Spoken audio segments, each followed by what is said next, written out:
In the vast timeline of human existence, our modern world represents less than a blink. Before cities, before technology, before agriculture reshaped our bodies and our needs, humans lived in a state of constant movement, pressure, and survival.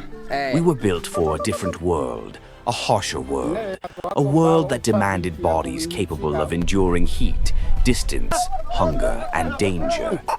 Today, only one people still carry those original bodies, unchanged, unbent, untouched by the comforts that reshaped the rest of us. They are the Hadza of Tanzania, and through them we can see what the human body once was, and what it has forgotten to be. The story begins with their DNA, one of the oldest and most isolated genetic lineages on Earth. While most populations mixed, migrated, and evolved through waves of civilization, the Hadza remained anchored to a way of life that never shifted. They carry a genetic signature so ancient that scientists describe them as a living reflection of early humans, a branch of humanity preserved in time. But this is not just about blood. It is about the bodies that this blood shapes. A Hadza body does not come from gyms, diets, or training routines. It comes from living exactly as humans did tens of thousands of years ago. Every movement they make is functional, purposeful, refined through necessity instead of intention. Their muscles form long, lean lines rather than bulky masses. Their legs develop extraordinary endurance from endless walking across open savannas. Their posture remains straight and balanced, the result of a lifetime without chairs, screens, or soft beds. Their lungs are conditioned not by exercises, but by the rhythm of pursuit, of tracking animals for kilometers under the sun, of carrying food, climbing trees, and moving with the land instead of against it. To understand the Hadza body, you must understand the life that builds it. Every day begins before dawn, not because of alarms, but because survival demands it. Men gather bows and arrows wrapped in poison made from desert trees. Women prepare baskets woven from the fibers of the land itself. And before the horizon glows, the first steps are taken, steps that will continue for hours. The Hadza walk. They walk farther in a day than most modern people walk in a week. They climb trees with bare feet to access honey from high branches. They run in bursts and rest in shade that offers only a moment of relief. They sit on the earth, sleep on the earth, work on the earth, and the earth shapes them in return. Their metabolism works at a speed modern humans rarely experience. Their hearts beat with an efficiency that rivals endurance athletes. Their bodies burn calories with a natural intensity, but without the breakdowns we associate with overtraining. Because the Hadza do not train, they live. Their diet is equally primal. Honey, berries, tubers, roots, lean game meat, the foods of early humans. Nothing processed, nothing refined, nothing designed for pleasure rather than survival. And yet, perhaps the most remarkable part is how their bodies respond to this life. Obesity is virtually non-existent. Diabetes is unknown. Chronic inflammation is rare. Their immune systems operate at a pace our bodies have long forgotten. While modern humans fight sickness caused by comfort, the Hadza thrive in an environment where everything demands effort. But their bodies are not only strong, they are adaptable in ways most of us have lost.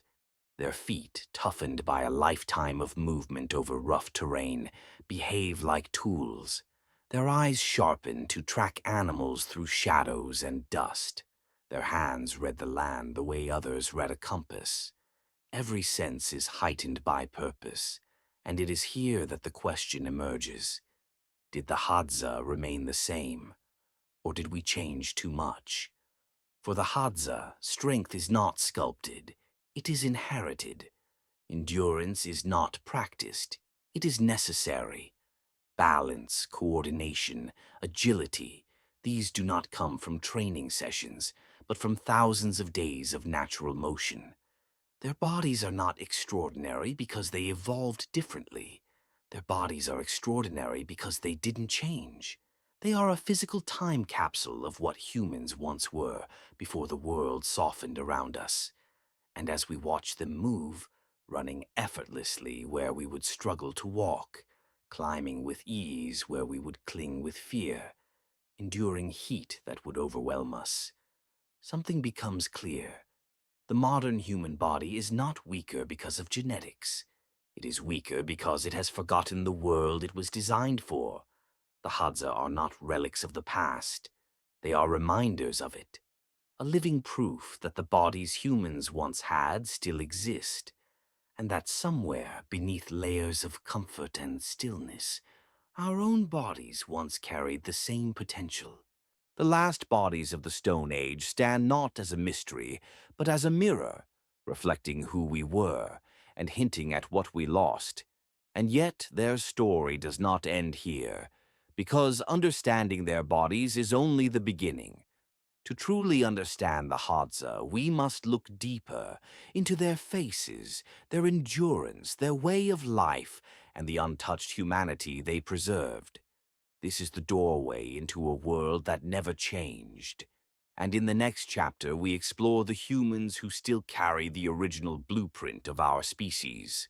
If you stand among the Hadza at sunrise, one thing becomes immediately clear. You are not looking at people shaped by the modern world. You are looking at humans shaped by the original one. In their faces, in their posture, in the way they move and breathe, there is a physical memory carried across tens of thousands of years, a memory the rest of us no longer possess. To understand the Hadza is to understand a version of humanity that survived unchanged. Not because evolution stopped, but because their way of life never demanded that it should. Their faces are the first thing that reveals this ancient continuity. High cheekbones, wide nasal passages, strong jaw lines, deep-set eyes, features that resemble early human fossils more closely than most modern populations. It is as if time carved their appearance and then stepped back, satisfied with its work. But these traits are not about aesthetics. They are about survival. Wide nostrils cool the air under extreme heat. Strong jaws handle the raw, fibrous foods of the savanna. Prominent cheekbones protect the face and anchor powerful muscles.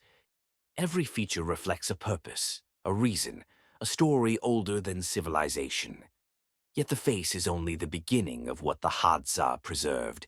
Their endurance, unmatched by almost any other humans, reveals the deeper truth. Their bodies operate on a rhythm that nature, not society, designed. Where most modern humans fatigue after minutes of exertion, the Hadza persist for hours, tracking animals across vast distances, navigating thorny bush, climbing hills, crossing dry riverbeds, all without rest, all without complaint. Their breathing remains steady, their pace unwavering. It is not athleticism, it is inheritance. This endurance does not come from training routines or diets. It comes from the simple fact that every day of their lives requires movement. Not optional, not recreational, essential. As children, they climb trees higher than most adults would dare. They run barefoot across hot stones and hardened earth. They swim in lakes, hunt insects, gather berries, mimic adults, and explore the world with the same instincts their ancestors did.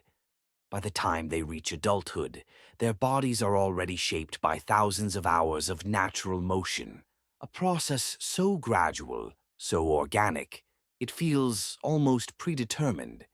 But the most astonishing part is what lies beneath the surface of their biology. Science shows that the Hadza have exceptionally low levels of stress-related hormones. Their heart rates adapt quickly to exertion. Their immune systems operate with efficiency rarely seen in modern populations.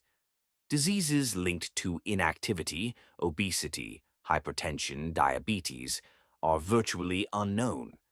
Their microbiome, shaped by natural foods and constant outdoor exposure, resembles that of early humans.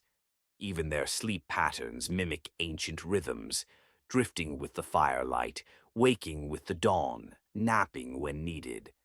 A biological harmony that modern life disrupts in all of us. Yet perhaps the most mysterious ability the Hadza possess is their connection to the land, a sense that cannot be measured by machines or numbers. Hadza trackers follow footprints invisible to outsiders, a bent blade of grass, a faint depression in dust, a broken twig. These become signals, telling stories of animals that passed hours earlier. Their senses fuse, sight, smell, hearing, intuition. Their steps grow lighter, quieter, faster. Their bodies respond before their minds fully register what they've seen. This is not instinct. This is heritage, a living map passed from ancestors whose survival depended on reading the earth like a language. And while the rest of the world changed, building cities, inventing technology, reshaping the way humans move and live, the Hadza held onto a world that stayed constant. This continuity is not resistance, it is balance. They do not possess the bodies of the Stone Age because they rejected progress. They possess them because progress never replaced the life that molded them. Their world still demands endurance. Their food still demands effort. Their land still demands awareness. Their society still demands participation. In this, they are not relics but reminders, living proof that the human body was once something far more capable than we remember. They show us what we were and what remains hidden within us. Because the story of the Hadza is not about people who failed to change. It is about people who never needed to. Their bodies, their faces, their endurance, their senses, all whisper the same message. This is what humans looked like when the world was wild. This is what humans moved like before comfort softened us. This is what humans survived like before invention replaced instinct. And as we watch them hunt with unbroken concentration, gather with unforced expertise, move with untrained perfection, we see clearly. They are not behind us. They are alongside the version of humanity we left behind. The Hadza carry the last bodies of the Stone Age. Not fossils, not memories, not reconstructions, but living beings, walking the earth exactly as our earliest ancestors once did. And in their existence they hold up a mirror, reflecting who we were and asking quietly, who did we become?